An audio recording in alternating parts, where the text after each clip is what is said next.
الحمدللہ رب العالمین والصلاة والسلام علی محمد الامین اعوذ باللہ من الشیطان الرجیم بسم اللہ الرحمن الرحیم۔ خواتین و حضرات، ہم سورہ کہف کی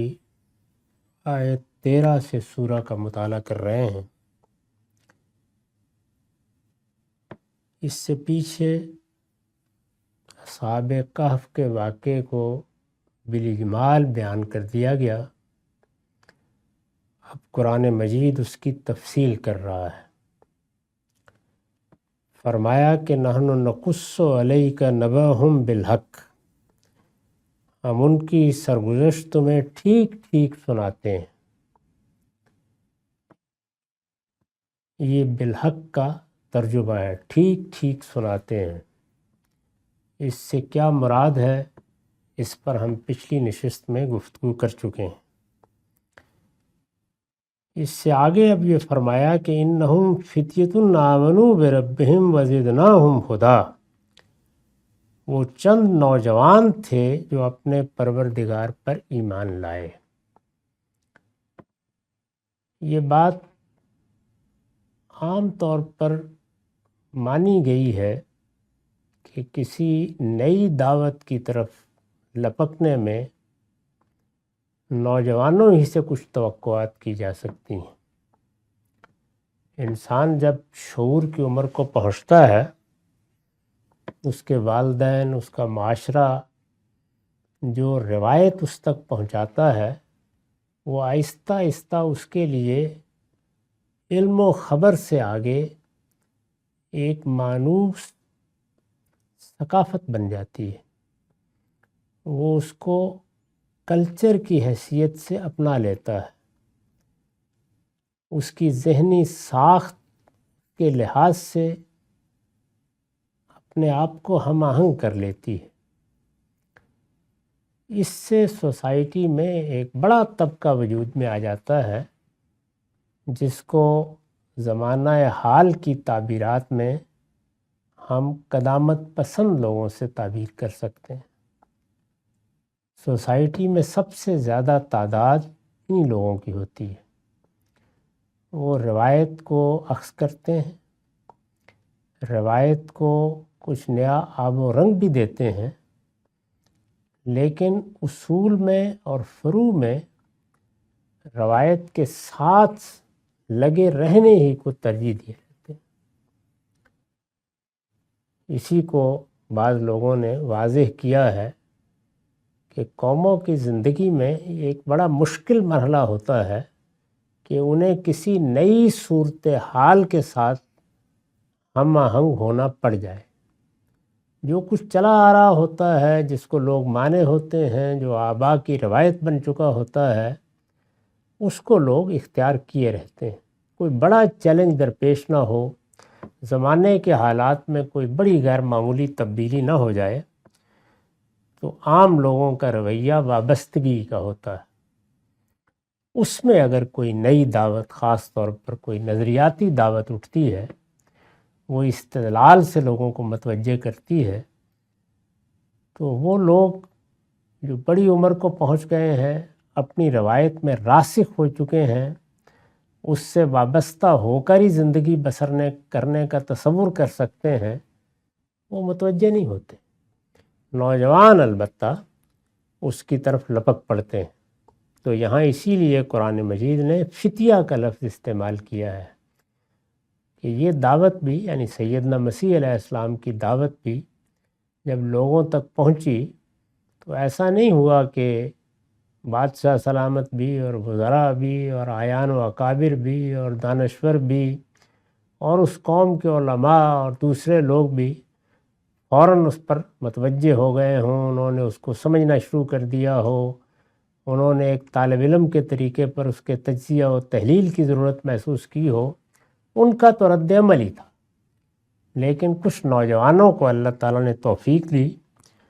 اور اس بستی میں وہ ایمان لے آئے۔ آمنوا بربہم، وہ چند نوجوان تھے جو اپنے پروردگار پر ایمان لائے۔ اس پر میں نے لکھا ہے یعنی خدا کی توحید پر ایمان لائے، اس لیے کہ شرک کے ساتھ خدا پر ایمان در حقیقت کفر ہے۔ قرآن مجید میں لفظ کفر دو پہلوؤں سے استعمال ہوا ہے، ایک تو کسی چیز کا واضح انکار کر دینا۔ ایک شخص کو ہم نے دعوت دی کہ اس کائنات کا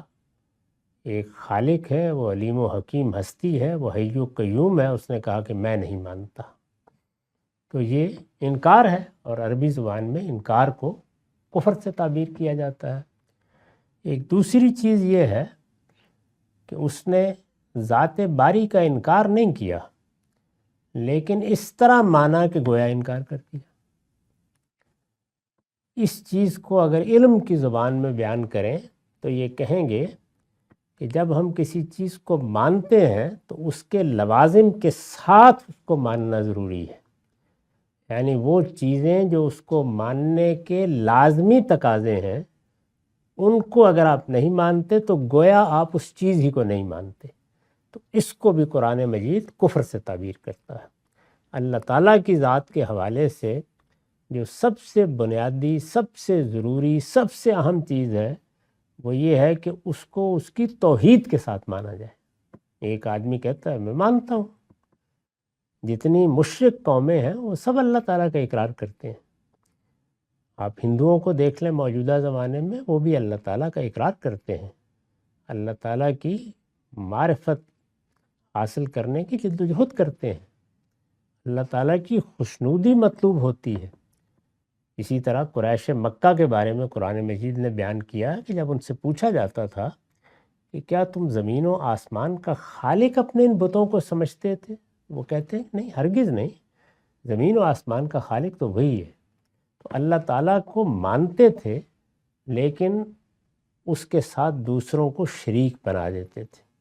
قرآن مجید نے اس کو بھی اللہ کا کفر قرار دیا۔ تو یہ سمجھ لینا چاہیے کہ ایک تو سیدھا انکار ہے، کسی حقیقت کو آپ نے نہیں مانا، اور دوسرے یہ ہے کہ اس کو ماننے کے لازمی تقاضوں کو نہیں مانا۔ شرک کا شائبہ بھی اگر کسی کی دعوت میں ہے، کسی کے ایمان میں ہے، کسی کے اقرار میں ہے، تو یہ گویا خدا کو نہیں ماننا ہے، یعنی مان کر نہیں ماننا ہے۔ تو اس کو بھی کفر سے تعبیر کیا جاتا ہے۔ ان لوگوں کے ہاں بھی جو اس سے پہلے مذاہب موجود تھے وہاں بھی کچھ نہ کچھ رہا ہے تصور اللہ تعالیٰ کا، اس آسمان و زمین کے خالق کا، یا جیسے کہ پرانی تعبیرات میں کہا جاتا ہے آسمان کے خداوند کا۔ یہ سب تصورات دنیا کی ہر تہذیب میں مل جاتے ہیں۔ انسان اللہ تعالیٰ سے واقف بھی رہا ہے اور اس پر ایمان کا اظہار بھی کرتا ہے، لیکن پھر اس کو کس طرح مانتا ہے، اس کا کیا تصور قائم کرتا ہے۔ وہ تصور اگر غلط ہے، اس کے لازمی تقاضے پورے نہیں کیے جا رہے، تو یہ بھی گویا ایک نوعیت کا نہ ماننا ہوگا، اس کو بھی کفر سے تعبیر کیا جاتا ہے۔ اسی طرح کی صورتحال آخرت کے معاملے میں ہے۔ ایک آدمی آخرت کا انکار کر دیتا ہے، وہ کہتا ہے کہ میں نہیں مانتا، ایسی کوئی دنیا نہیں ہوگی، انسان زمین پر آتا ہے، مر کر مٹی ہو جاتا ہے، اس کے سوا کچھ نہیں۔ یہ سیدھا انکار ہے، لیکن وہ مانتا ہے کہ آخرت ہوگی۔ وہ آخرت ہوگی کا مطلب کیا ہے؟ اس کا مطلب یہ ہے کہ وہاں بے لاگ انصاف ہوگا، اللہ تعالیٰ کی رحمت ہی وہاں انسان کے لیے کوئی سفارش بن سکتی ہے، وہ کرم فرمائے، وہ عنایت فرمائے۔ اب اگر اتنی بات کو سیدھے طریقے سے ماننے کی بجائے آدمی یہ کہے کہ میں آخرت کو مانتا ہوں لیکن فلاں بچا لے گا، یہ ہو جائے گا، وہاں پر تو اس طرح کے معاملات بھی ہوں گے، ہمارے لیے تو یہ اس میں ڈھال بنے ہوئے ہیں، یا کچھ شخصیات کے ساتھ، کچھ تصورات کے ساتھ، کسی مذہبی روایت کے ساتھ وابستگی کو نجات کی بنیاد بنا دے، اور حقیقی بنیاد یعنی یہ کہ وہاں عدل ہوگا اور خدا کی رحمت ہوگی، اس کے سوا کوئی چیز وہاں بچانے والی نہیں ہے۔ اگر وہ نہیں مانتا تو اس کا مطلب ہے یہ بھی گویا آخرت کا انکار ہے، یعنی اگرچہ اقرار کیا جا رہا ہے لیکن جب اس کی حقیقت ہی پیش نظر نہیں ہے تو پھر کیا مانی۔ یہی معاملہ نبوت کا ہے۔ رسالت مآب صلی اللہ علیہ وسلم کو نبی ماننے کا یا رسول ماننے کا بھی کچھ تقاضے ہیں، اور وہ تقاضے قرآن مجید نے بیان کر دیے ہیں۔ ان میں سے پہلی چیز یہ ہے کہ آپ کو نبی بھی مانا جائے اور رسول بھی مانا جائے، یہ کہ آپ الی الخلق کافہ مبعوث ہوئے ہیں، یعنی پوری انسانیت کے لیے پیغمبر بنا کے بھیجے گئے ہیں، کسی خاص دور یا کسی خاص خطے کے پیغمبر نہیں ہیں۔ اور تیسرا یہ کہ آپ پر نبوت ختم کر دی گئی ہے۔ تو جب آپ یہ کہتے ہیں کہ میں محمد الرسول اللہ کو نہیں مانتا تو یہ صریح کفر ہے، لیکن جب ان میں سے کسی چیز کا انکار کرتے ہیں تو یہ بھی گویا کفر ہے۔ تو اس کو سمجھ لینا چاہیے کہ یہ دو تعبیریں کیا ہیں اور جگہ جگہ قرآن میں یہ اختیار کی گئی ہیں۔ یعنی خدا کی توحید پر ایمان لائے، اس لیے کہ شرک کے ساتھ خدا پر ایمان در حقیقت کفر ہے۔ تو ان لوگوں نے ایمان قبول کیا اور شرک کے ہر شائبے کے بغیر قبول کیا۔ اس وجہ سے قرآن مجید نے یہ کہا کہ ماننے کو تو دوسرے لوگ بھی مانتے تھے، لیکن یہ اپنے پروردگار پر حقیقی ایمان لائے، جیسے کہ ایمان لانے کا حق ہے۔ وَزِدْنَاهُمْ ہُدًى، اور پھر فرمایا کہ اور ان کی ہدایت میں ہم نے افزونی عطا فرمائی۔ جس وقت انسان صحیح جگہ پر کھڑا ہو جاتا ہے، صحیح ارادے کے ساتھ آگے بڑھتا ہے، صحیح طریقے سے فیصلے کرتا ہے اور اپنی کسی خواہش کو، اپنے کسی مفاد کو عقلی تقاضوں پر غلبہ نہیں پانے دیتا، تو اللہ تعالیٰ کی رحمت اس کی طرف متوجہ ہوتی ہے اور پھر اللہ تعالیٰ کے فرشتے اس کی مدد کرتے ہیں اور اس کے نتیجے کے طور پر پھر توفیق پر توفیق ملتی چلی جاتی ہے۔ اس کو قرآن مجید اپنی تعبیر میں زدناہم ہدیٰ سے تعبیر کرتا ہے، یعنی ہدایت میرے اندر تھی، ہدایت مجھے ملی، ہدایت کہیں سے پہنچی، میں نے اس کے بارے میں جو رویہ اختیار کیا، اگر وہ مثبت رویہ ہے، وہ سچے طالب علم کا رویہ ہے، وہ بات سمجھنے والے کا رویہ ہے، میں نے انابت والے قلب کے ساتھ اس بات کو سنا ہے، تو اللہ تعالیٰ اس ہدایت کو بڑھانا شروع کر دیتے ہیں، ان کی توفیق ملنا شروع ہو جاتی ہے۔ تو زدناہم ہدیٰ، افزونی عطا فرمائی۔ استاذ امام لکھتے ہیں یہاں فتیہ کے لفظ پر نظر رہے، فتیہ یعنی نوجوان، یہاں فتیہ کے لفظ پر نظر رہے۔ قرآن نے ان لوگوں کا جوانوں کے طبقے سے ہونا ظاہر کر کے وقت کے نوجوانوں، بالخصوص حضرت صلی اللہ علیہ وسلم پر ایمان لانے والے نوجوانوں کو توجہ دلا دی کہ وہ اس سرگزشت سے سبق حاصل کریں اور انہی کی طرح، یعنی جس طرح یہ نوجوان ایمان لائے اور انہی کی طرح دعوت حق کی راہ میں اپنی قوم کی عداوت سے بے پرواہ ہو کر چل کھڑے ہوں، خدا ہر مرحلے میں ان کا ناصر و مددگار ہو۔ یعنی قرآن نے کیا کیا کہ ایک سوال کیا گیا کہ یہ اصحاب کہف کیا تھے، آپ خدا کے پیغمبر ہیں تو ذرا بتائیے، تو واقعے کو سناتے وقت ان اسباق کا ذریعہ بنا لیا۔ اس وقت نوجوان تھے، رسالت مآب کی دعوت کی طرف متوجہ ہو رہے تھے، ان کو بھی اسی طرح کی مزاحمت درپیش تھی، ان کے قبیلے والے، ان کے سردار، ان کے بڑے، ان میں سے بعض کے والدین مزاحم ہو رہے تھے، مار پیٹ بھی ہو رہی تھی، تعذیب کا نشانہ بنایا جا رہا تھا۔ ہم جانتے ہیں کہ 2-3 مرتبہ لوگوں کو حبشہ کی طرف ہجرت کرنا پڑی۔ اس طرح کے نازک حالات میں اللہ تعالیٰ نے یہ بتایا کہ اگر تم استقامت سے کھڑے رہو گے، صحیح راستے پر رہو گے، تو اللہ کی نصرت جلد یا بدیر آ جائے گی، جیسے کہ ان لوگوں کے لیے آئی۔ تو اس پہلو سے خاص طور پہ ذکر کیا ہے۔ اب یہ جو فرمایا کہ ان کی ہدایت میں ہم نے افزونی عطا فرمائی، یعنی ہدایت کو اور بڑھا دیا، اللہ نے جو توفیق ان کو دی تھی اس کے ساتھ توفیق در توفیق شامل ہوتی چلی گئی۔ اس پر میں نے لکھا ہے کہ یہ افزونی یعنی یہ ہدایت کیسے بڑھی، یہ افزونی کس صورت میں ہوئی۔ آگے ربطنا علی قلوبہم کے الفاظ اسی کو واضح کرتے ہیں، یعنی آگے قرآن نے اس کی وضاحت کر دی ہے۔ مطلب یہ ہے کہ انہوں نے اپنے ایمان کی نگہداشت کی، ایمان قبول کیا تو پھر اس میں کوئی تردد نہیں پیدا ہونے دیا، ایمان کی نگہداشت کی، اس کو سنبھال کر رکھا، اس میں کوئی تردد اگر پیش بھی آیا تو اس کا تجزیہ کر کے اس سے اپنے آپ کو دور کر لیا، اپنی پاکیزگی کو ہر حال میں قائم رکھا، ایمان کی نگہداشت کی، جس کے صلے میں اللہ تعالیٰ نے ان کے دلوں کو قوت و عزیمت بخشی، یعنی دلوں میں بھی اعتماد پیدا ہوا۔ اللہ تعالیٰ نے وہ قوت دی جس سے انسان مخالفتوں کا مقابلہ کر لیتا ہے۔ وہ عزیمت دی جس میں بڑے بڑے فیصلے کرنا آسان ہو جاتا ہے، اور اس طرح جو ہدایت ان کو حاصل تھی اس میں اضافہ کر دیا۔ یعنی ایک ہدایت کا وہ درجہ ہے جس میں ہم کسی صحیح چیز کو جان لیتے ہیں، ایک وہ درجہ ہے جس میں اللہ تعالیٰ کی توفیق حاصل ہوتی ہے اور مان لیتے ہیں، پھر اس کے بعد اس پر قائم رہنے کے لیے بھی پے در پے یہ ضرورت ہوتی ہے کہ اللہ کی ہدایت میسر رہے۔ اسی وجہ سے جو دعا کی جاتی ہے سورہ فاتحہ میں، اللہم اہدنا الصراط المستقیم، یہ صراط المستقیم یا سیدھی راہ کی ہدایت، یہ صرف سیدھی راہ کو جاننے کی ہدایت نہیں ہے، وہ تو مل گئی۔ اب ہم روزانہ یہ دعا کرتے ہیں تو یہ اصل میں ثبات کی دعا ہے، استقامت کی دعا ہے، عزیمت کی دعا ہے، قوت کی دعا ہے کہ اب یہ ہدایت ملی ہے تو ہم اس پر قائم رہیں، اس میں کہیں لغزش نہ آئے،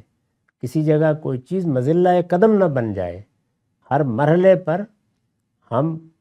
صبر و استقامت کے ساتھ اس راستے کی مصیبتوں اور تکلیفوں میں اپنے رب کے ساتھ اپنے تعلق کو مجروح نہ ہونے دیں۔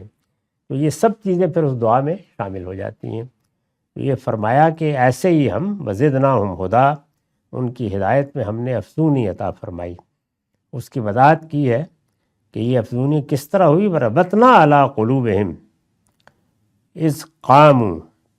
اور ان کے دل اس وقت مضبوط کر دیے جب وہ توحید کی دعوت لے کر اٹھے۔ ایک مخالفانہ ماحول میں آدمی کے لیے بڑا مشکل ہوتا ہے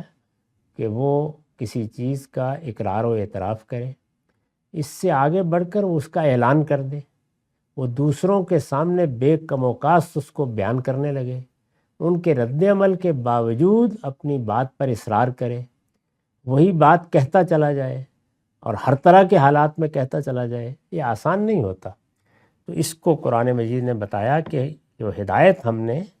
ان کو دی اور پھر اس میں افزونی فرمائی، اس کی صورت یہ ہوئی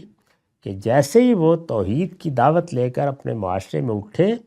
تو ہم نے ان کے دل مضبوط کر دیے، یعنی انہوں نے ارادہ کیا، انہوں نے استقامت کا فیصلہ کیا اور ہم نے ان کو استقامت عطا کر دی۔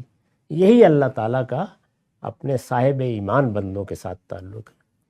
یہ جگہ جگہ بتایا گیا ہے کہ جب انسان کسی حق کو قبول کر لیتا ہے، اس کا علمبردار بن جاتا ہے،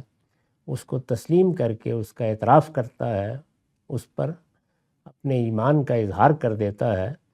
تو اللہ تعالیٰ کچھ مراحل تو ایسے آتے ہیں جس میں امتحان سے گزارتے ہیں۔ جب یہ واضح ہو جاتا ہے کہ بندہ اپنی جگہ پر کھڑا ہے، اس کے پائے استقلال میں کوئی لغزش نہیں آئی، تو پھر یہی کام کرتے ہیں جس کا یہاں ذکر ہوا، یعنی دلوں میں استقامت اور قوت بخش دیتے ہیں، پھر آدمی بے نیاز ہو جاتا ہے، اس راستے پر چلتا چلا جاتا ہے، اس کو پھر اس کی کوئی ضرورت نہیں ہوتی کہ کوئی لوگ سہارے دیں، وہ اپنے پروردگاری کے سہارے پر پابرجا کھڑا رہتا ہے۔ جب وہ توحید کی دعوت لے کر اٹھے، فقالوا ربنا رب السماوات والارض لن ندعو من دونہ الہا لقد قلنا اذا شططا، وہ توحید کی دعوت لے کر اٹھے اور اعلان کیا کہ ہمارا رب وہی ہے جو آسمانوں اور زمین کا رب ہے۔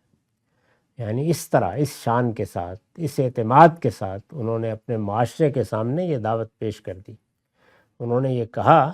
کہ تم جن کو اپنے معبود بنائے ہوئے ہو وہ سب معبودان باطل ہیں، ان کی کوئی حیثیت نہیں ہے، ہمارا رب وہی ہے جو آسمان اور زمین کا رب ہے، وہی خالق ہے، وہی بادشاہ ہے، وہی پروردگار ہے، ہم تنہا اسی کو مانتے ہیں۔ چنانچہ اس کی وضاحت انہوں نے کی کہ لن ندعو من دونہ الہا، ہم اس کے سوا کسی دوسرے معبود کو ہرگز نہ پکاریں گے۔ ہم نے فیصلہ کر لیا ہے کہ اب عبادت اس کی ہوگی، دعائیں اس سے ہوں گی، تمام مشکلات میں اسی کی طرف رجوع کیا جائے گا، ہم اس کے سوا کسی دوسرے معبود کو پکارنے کے لیے تیار نہیں ہیں۔ توحید کا اعلان کیا، شرک سے برات کا اظہار کیا اور صاف صاف کہہ دیا کہ ہمارا پروردگار ایک ہی پروردگار ہے، اور اس کے ساتھ یہ کہا کہ اگر تم یہ سمجھتے ہو کہ تمہاری مخالفت، تمہارا رد عمل ہمیں اپنی بات پر نظر ثانی کے لیے مجبور کر دے گا تو یہ بات دل سے نکال دو، اس لیے کہ لقد قلنا اذا شططا، کہ اگر ہم ایسا کریں گے یعنی کسی اور کو معبود بنائیں گے تو حق سے نہایت ہٹی ہوئی بات کریں گے، اور یہ ہم کرنے کے لیے تیار نہیں ہیں۔ ہمارا فیصلہ ہے کہ ہم حق کی بات کہیں گے، حق بیان کریں گے، حق پر قائم رہیں گے اور اپنے پروردگار کی عنایت سے استقامت کے ساتھ اس کی گواہی دیں گے۔ یہ اعلان کر دیا انہوں نے۔ یہ قرآن مجید نے چند لفظوں میں خلاصہ بیان کر دیا ہے کہ انہوں نے اس طرح اپنی قوم کے سامنے اپنی بات واضح کر دی۔ ظاہر ہے کہ یہ بات کئی پہلوؤں سے ہوئی ہوگی، کئی مجالس میں ہوئی ہوگی، اس میں کچھ وقت لگا ہوگا، لیکن خلاصہ یہی تھا اس کا۔ جب وہ توحید کی دعوت لے کر اٹھے اور اعلان کیا کہ ہمارا رب وہی ہے جو آسمانوں اور زمین کا رب ہے، ہم اس کے سوا کسی دوسرے معبود کو ہرگز نہ پکاریں گے، اور اگر ایسا کریں گے تو حق سے نہایت ہٹی ہوئی بات کریں گے۔ ہؤلاء قوم اتخذوا من دونہ آلہۃ، یہ ہماری قوم کے لوگ ہیں کہ انہوں نے اس کے سوا کچھ دوسرے معبود بنا رکھے ہیں۔ یعنی انہوں نے اپنے ایمان کا، توحید پر ایمان کا صرف اپنے لیے اظہار نہیں کیا، بلکہ اس کے ساتھ اپنی قوم کے لوگوں پر تنقید بھی کی، اور یہ بتایا کہ ہماری قوم کی بڑی غلطی یہ ہے کہ انہوں نے پروردگار کے سوا، آسمان و زمین کے پروردگار کے سوا کچھ دوسرے معبود بنا رکھے ہیں۔ یہ ان کی بڑی غلطی اور بڑی گمراہی ہے۔ ہؤلاء قومنا، یہ ہماری قوم کے لوگ ہیں، اتخذوا من دونہ آلہۃ، کہ انہوں نے اس کے سوا یعنی اللہ پروردگار عالم کے سوا دوسرے معبود بنا رکھے ہیں۔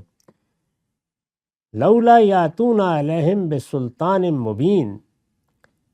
یہ ان کے حق میں کوئی واضح دلیل کیوں نہیں پیش کرتے؟ یعنی یہ قرآن نے خلاصہ کیا ہے کہ اگر یہ کوئی دلیل پیش کرتے، کوئی بات کہتے، شرک کے لیے بھی کوئی استدلال ہوتا تو ہم ان کی بات سنتے، لیکن یہاں تو کچھ بھی نہیں ہے، تحکم ہے۔ زیادہ سے زیادہ یہ کہا جا رہا ہے کہ یہی بات ہم اپنے آبا سے سنتے چلے آ رہے ہیں، یہ تو ہماری پرانی روایت ہے، یہ ہمارا کلچر ہے، یہ ہماری تہذیب ہے، اس کے سوا کوئی دلیل نہیں ہے۔ تو یہ انہوں نے کہا کہ ایک طرف تم نے خدا کے سوا معبود بنا رکھے ہیں، اس دنیا میں جو خلق کا فعل ہو رہا ہے، جس کا ہم شب و روز مشاہدہ کرتے ہیں، وہ تو عقلی لحاظ سے اس کا تقاضا کرتا ہے کہ خالق ہونا چاہیے، لیکن ایک سے زیادہ خالق ہونے چاہیے، خالق کے ساتھ کچھ دوسرے شریک ہونے چاہیے۔ عقل اس کا تقاضا نہیں کرتی، جب تقاضا نہیں کرتی تو پھر اطلاع ملنی چاہیے، تو وہ اطلاع تو کبھی دی نہیں گئی۔ تو بسلطان مبین، لولا یاتون علیہم بسلطان مبین، کوئی واضح، بسلطان بین، معاف کیجیے گا، لولا یاتون علیہم بسلطان بین،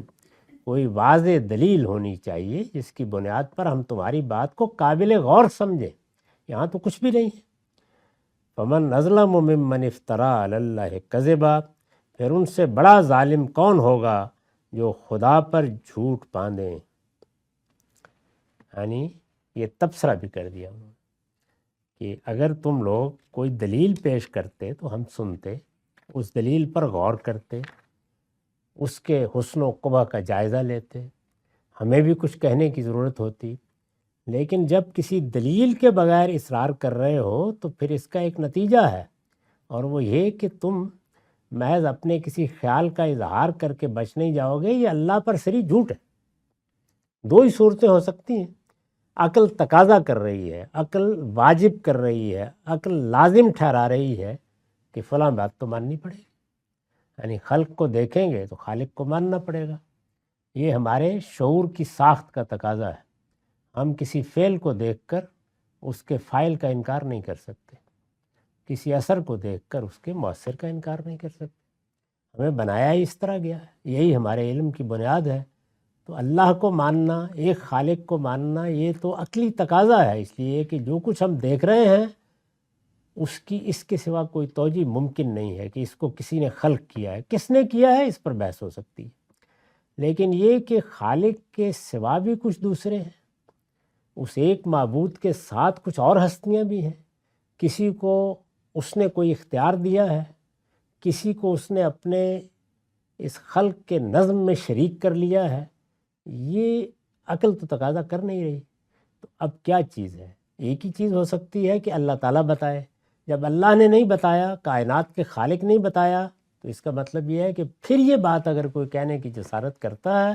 تو وہ اللہ پر جھوٹ باندھتا ہے۔ تو انہوں نے یہ سارا نتیجہ بیان کر دیا، اور دیکھیے کہ یہ چند الفاظ ہیں، چند جملے ہیں، ان میں پوری دعوت کا خلاصہ قرآن نے بیان کر دیا ہے۔ اور دیکھیے کیسے بیان کیا ہے کہ اور ان کی ہدایت پہ ہم نے افزونی عطا فرمائی، اور ان کے دل اس وقت مضبوط کر دیے جب وہ توحید کی دعوت لے کر اٹھے اور اعلان کیا کہ ہمارا رب وہی ہے جو آسمانوں اور زمین کا رب ہے، ہم اس کے سوا کسی دوسرے معبود کو ہرگز نہ پکاریں گے، اور اگر ایسا کریں گے تو حق سے نہایت ہٹی ہوئی بات کریں گے۔ یہ ہماری قوم کے لوگ ہیں کہ انہوں نے اس کے سوا کچھ دوسرے معبود بنا رکھے ہیں، یہ ان کے حق میں کوئی واضح دلیل کیوں نہیں پیش کرتے؟ پھر ان سے بڑا ظالم کون ہوگا جو خدا پر جھوٹ باندھے؟ تو پوری بات انہوں نے بیان کر دی کہ نہ کوئی دلیل ہے، نہ استدلال، کچھ بھی نہیں ہے، تحکم ہے، اپنے روایات کا حوالہ ہے، اس کے سوا کچھ نہیں۔ اس پر میں نے لکھا ہے کہ آیت میں ہاؤلائے کا لفظ جس انداز سے استعمال ہوا ہے، پھر حاضر کے بجائے ہاؤلائے یعنی یہ لوگ، آیت میں ہاؤلائے کا لفظ جس انداز سے استعمال ہوا ہے پھر حاضر کے بجائے غائب کے صیغے اختیار کیے گئے ہیں، یہ ان نوجوانوں کی طرف سے اپنی قوم کے عقائد کے لیے ایک قسم کی حقارت کا اظہار ہے۔ وہ جب توحید سے بہرہ یاب ہو گئے تو اب وہ حقارت سے دیکھ رہے ہیں کہ یہ کیا لوگ ہیں، کن چیزوں کو انہوں نے معبود بنا رکھا ہے، کس طرح کی باتیں ہیں جو یہ کہتے اور مانتے ہیں۔